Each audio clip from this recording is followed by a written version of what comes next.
on a mission. U.S. Secretary of State John Kerry is once again in the Middle East trying to get Israeli and Palestinian leaders to make a lasting peace. In the West Bank, Israeli security forces raided and dismantled a makeshift village by force on Friday. I'm now an old man, 88 years old, almost.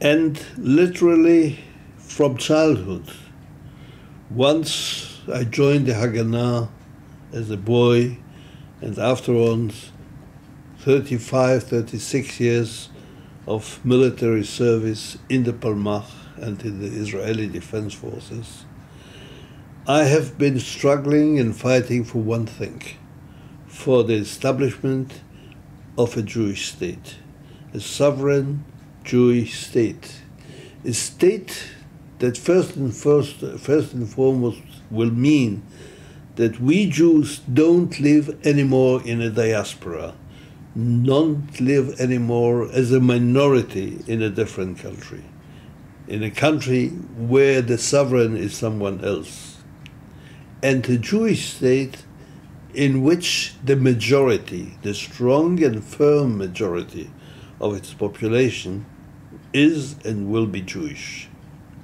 So this was my dream, and thank God, a dream that had been accomplished.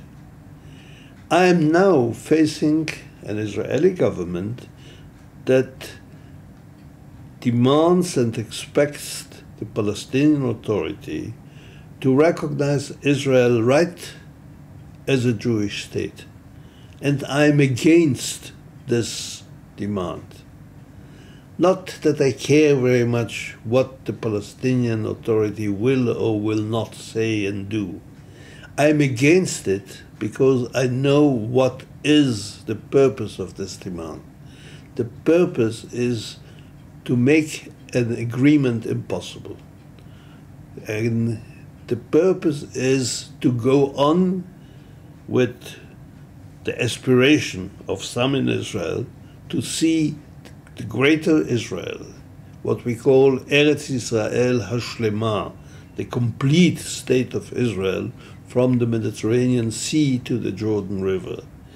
And there, if this is the case, and if the Palestinians will refuse to make such a declaration, the significance is that there will be no agreement, and the result will be a state, an Israeli state, a great Israeli state, in which we stop being the majority, in which, at the best, even if we are a majority, it will be a majority of 55% to 45%.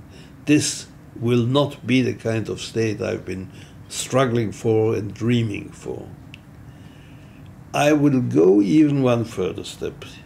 Even if the Palestinians do agree to such a statement, the result won't be a Jewish state. There is no case if the Palestinians living in the country will ask for full rights to say, but Abu Mazen in 2004 has signed a paper in which he recognizes Israel as a Jewish state, in which the significance is that this Jewish state, in order to survive, Jews will have to be a majority. Nonsense. You won't be able to come up and say, because this has been signed in the year 2020, we shall not allow Palestinians living in this country to have full rights.